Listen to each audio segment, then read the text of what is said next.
இதன் காரணமாகவே இஸ்ராயேலின் வழித்தோன்றல்களுக்கு நாம் கட்டளை பிறப்பித்தோம்.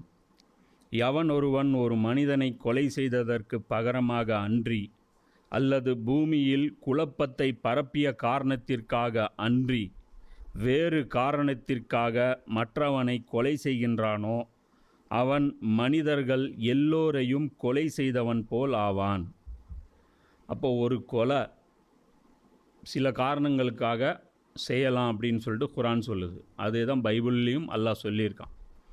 அப்போ அதை என்ன அல்லாஹ் சொல்கிறான், எவன் ஒருவன் ஒரு மனிதனை கொலை செய்ததற்கு பகரம், ஒரு மர்டர் பண்ணிட்டான் ஒருத்தர் கொலையாளி. இப்போ அந்த கொலையாளிக்கு என்ன பண்ண முடியும்? அப்போ ஒருத்தனுடைய உயிரை அவன் எடுத்ததுனால அவனுடைய உயிர் எடுக்கணும் அப்படின்ட்டு அல்லாஹ் சொல்கிறான். ரெண்டாவது பூமியில் குழப்பத்தை பரப்பியதற்காக.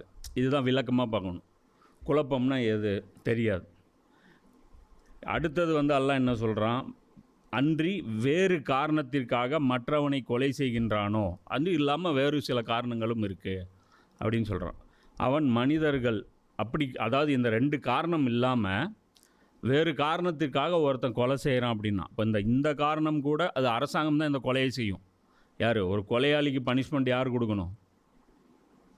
அரசாங்கம் தான் கொடுக்கணும். அது யார் கொலை பண்ணானோ அவனுடைய சொந்தக்காரன் அவனே போய் தண்டனை கொடுத்துட முடியாது. அப்போது இந்த ரெண்டு ரீசன் இல்லாமல் வேறு யாராவது ஏதோ ஒரு ரீசனுக்காக ஒருத்தன் கொலை செஞ்சான் அப்படின்னா அவன் ஒரு கொலை செஞ்சதுன்னு அர்த்தம் கிடையாது. மனிதர்கள் எல்லோரையும் அவன் கொலை செய்ததாக அர்த்தம். இது பார்த்தீங்கன்னா ஒரு மிகப்பெரிய உபதேசம்.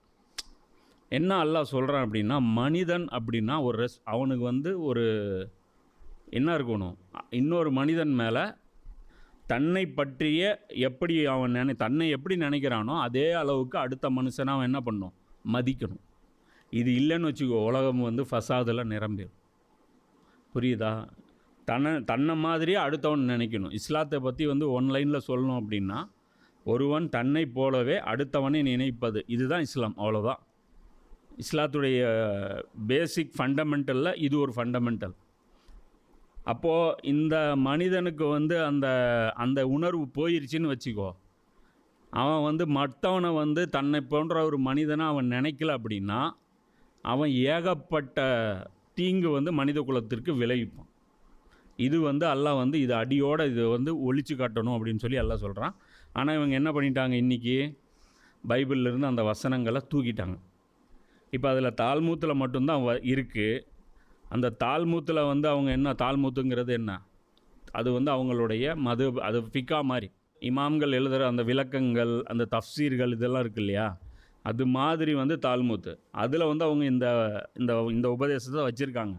அது கூட எப்படி வச்சுருக்காங்க அப்படின்னா, ஒரு யூதனை அப்படி ஒருத்தன் கொன்னுட்டா அது மனித இனத்தையே கொன்றதற்கு சமம் அப்படின்னு. அப்போ யூதன் அல்லாத ஒருவனை ஒரு யூதன் கொன்னா அது என்ன, அது மனித இனத்தை கொன்றதற்கு சமம் கிடையாது. அதனால தான் இன்றைக்கி என்ன பண்ணுறாங்க, பாலஸ்தீனில் இத்தனை உயிர்கள் போனாலும் அந்த உயிர்களை பார்த்து நெத்தன்யாஹூ அழுவவே இல்லை. கடைசியாக சில உடல்கள், அதுவும் கொன்னது யார், இந்த சைத்தான்கள் தான். இஸ்ரேலுடைய பாம்பிங்னால் கொல்லப்பட்ட அந்த பிணை கைதிகள் அவங்க அவங்களுடைய உடல்கள் ஒப்படைக்கப்படும் போது அதை பார்த்துட்டு அவன் என்ன பண்ணுறான், நேத்தன்யாஹூ அவன் அழுகுறான், அப்படியே இது பண்ணுறான். என் கண்கள் குளமாகி விட்டது, எனக்கு குழந்தைகள் அழுவுறது என்னால் பார்க்க முடியல.